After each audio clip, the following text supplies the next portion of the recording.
and forming a charming court for so dainty a queen.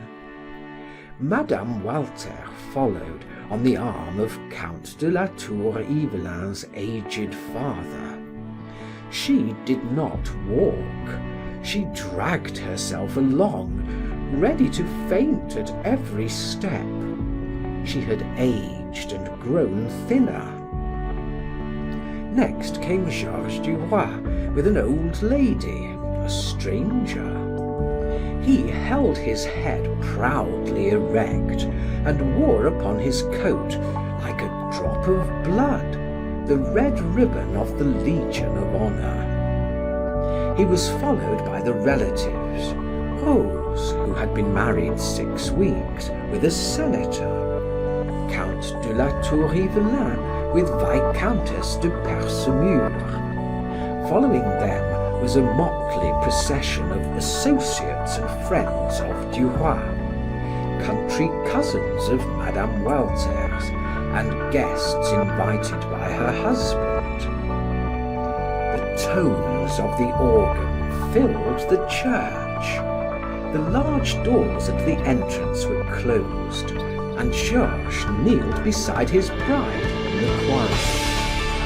The new bishop of Tangiers, cross in hand, mitre on head, entered from the sacristy to unite them in the name of the Almighty. He asked the usual questions. Rings were exchanged, words pronounced which bound them forever, and then he delivered an address to the newly married couple. The sound of stifled sobs caused several to turn their heads. Madame Walter was weeping, her face buried in her hands. She had been obliged to kneel, but since the day on which she had told Duroy, "You are the vilest man I know.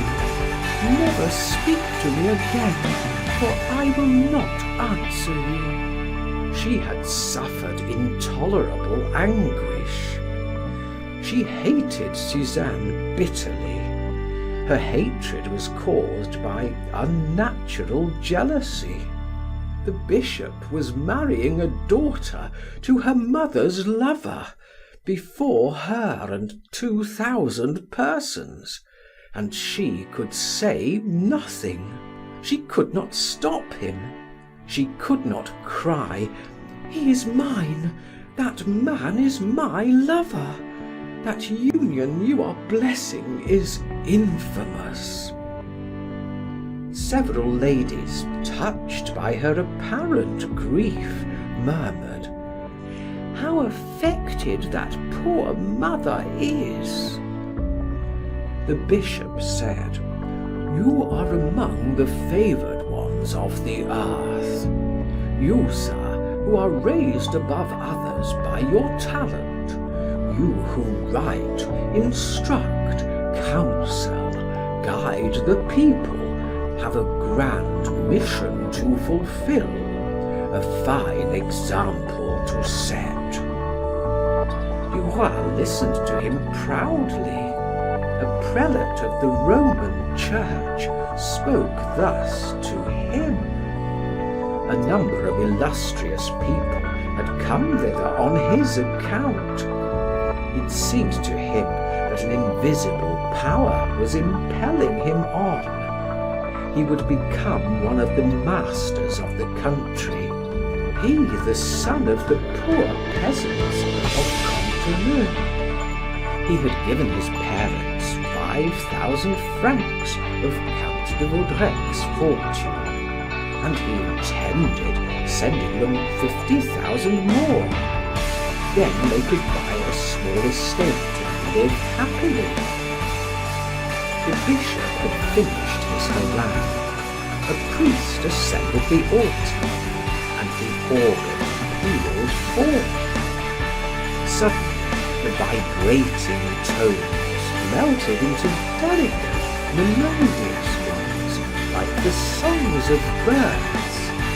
Then again they swelled into deep, full tones, and human voices chanted over their bowed heads. Bory and Languet of the opera were singing. Bel-Ami, kneeling beside Suzanne, bowed his head. At that moment, he felt almost pious, for he was filled with gratitude for the blessings showered upon him. Without knowing just whom he was addressing, he offered up thanks for his success. When the ceremony was over, he rose and, giving his arm to his wife, they passed into the sacristy. A stream of people entered. Georges fancied himself a king whom the people were coming to greet. He shook hands, uttered words which signified nothing, and replied to congratulations with the words, "You are very kind."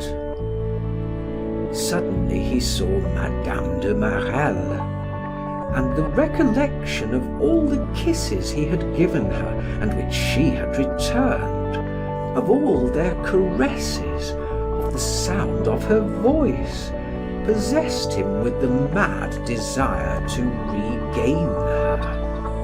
She was so pretty, with her bright eyes and roguish air. She advanced somewhat timidly and offered him her hand.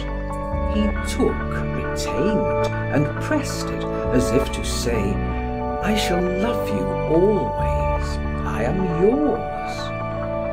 Their eyes met, smiling, bright, full of love. She murmured in her soft tones, "Until we meet again, sir." And he gaily repeated her words. Others approached, and she passed on. Finally, the throng dispersed. Georges placed Suzanne's hand upon his arm to pass through the church with her. It was filled with people, for all had resumed their seats in order to see them leave the sacred edifice together. He walked along slowly, with a firm step, his head erect. He saw no one. He only thought of himself. When they reached the threshold, he saw a crowd gathered outside, come to gaze at him, Georges Dubois. The people of Paris envied him. Raising his eyes, he saw beyond the Place de la Concorde the Chamber of Deputies, and it seemed to him that it was only a stone's throw from the portico of the Madeleine to that of the Palais Bourbon. Leisurely they descended the steps between two rows of spectators, but Georges did not see them. His thoughts had returned to the past, and before his eyes, dazzled by the bright sunlight, floated the image of Madame de Marelle, rearranging the curly locks upon her temples before the mirror in their apartments. End of chapter 18. Recording by Martin Geeson in Hazelmere, Surrey. End of Bel-Ami, or The History of a Scoundrel, by Guy de Maupassant. Translator